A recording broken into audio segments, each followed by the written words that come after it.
সাল থেকে আজ পর্যন্ত এইরকম জুলুমের শিকার আমরা কখনোই হইনি। I started business in 1974. That time there are something here, but এখন বড় বড় হয়েছে, কিন্তু মানুষ এখানে অনেকে আসতো, অনেক আসে বন্ধ করে দিচ্ছে এই কারণে। সরকারি জায়গায় আমরা ব্যবসা করি, আমরা এভাবে বলবো না যে আমরা খাজনা দিব না, আমরা অবশ্যই খাজনা দিব। আমার কাছে নীতিমালার একটা প্রমাণপত্র আছে যেটা ডিসি স্যার কর্তৃক দেওয়া হয়েছিল আমাদের কুষ্টিয়ার। এটা হচ্ছে আপনারা হয়তো দেখতে পাচ্ছেন, এটা 2013 সালে। তারপরে কিন্তু কোনো নতুন নীতিমালা আমাদের আসে নাই। যদি আসতো তাহলে ঊর্ধ্বতন কর্তৃপক্ষ কিন্তু আমাদের কাছে সেই নীতিমালাটা পেশ করতো।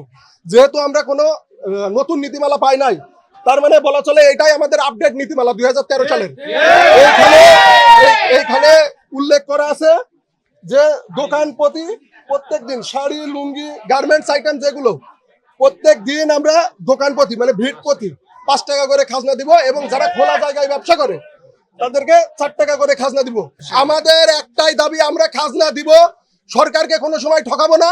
আমরা সরকারি যে নীতিমালা আছে এই নীতিমালা অনুযায়ী খাজনা দিব। কিছুদিন আগে একটা ঢাকা হাইকোর্ট থেকে রায় হয়েছে যে মালিকানা সম্পত্তির উপর কোনো খাজনা নিতে পারবে না, কিন্তু ওই বাজারে খাজনা বন্ধ হয়েছে। এই বাজারে 4 ভাগের 3 ভাগ মালিকানা সম্পত্তি, অথচ এখান থেকে তারা খাজনা নিচ্ছে। আমাদের একটাই দাবি, এই মালিকানা সম্পত্তিতে এখানে এই বাজার থেকে আমরা খাজনা দিব না। আর এই বাজারে সরকারি সম্পত্তি যেখানে আছে সেখানে সরকারি নীতিমালা অনুপাতে ভিট প্রতি খাজনা আছে, ভিট প্রতি খাজনা নিতে হবে তাদের। কোনো ক্রেতার কাছ থেকে জুলুম করে কোনো খাজনা নেওয়া যাবে না। সুতরাং আমরা আপনাদের মাধ্যমে ডিসি মহোদয় এবং এডিসি ও টিওনো মহোদয় দৃষ্টি আকর্ষণ করে বলতে চাই যে একই জায়গায় 2 নিয়ম চলতে পারে না। ওই বাজারে খাজনা বন্ধ আর আমাদের খাজনা দিতে হবে, এটা চলবে না। আমরা এতদিন ধরে এই বাজারে আসা যাওয়া করি, কিন্তু ইদানিং যে ব্যবসা শুরু হয়েছে এখানে খাজনা নিয়ে, এতে আমরা অনেক অসুবিধা ভোগ করছি। এটা হিসেবে অনেক কাস্টমার এখানে আসা বন্ধ করে দিয়েছে।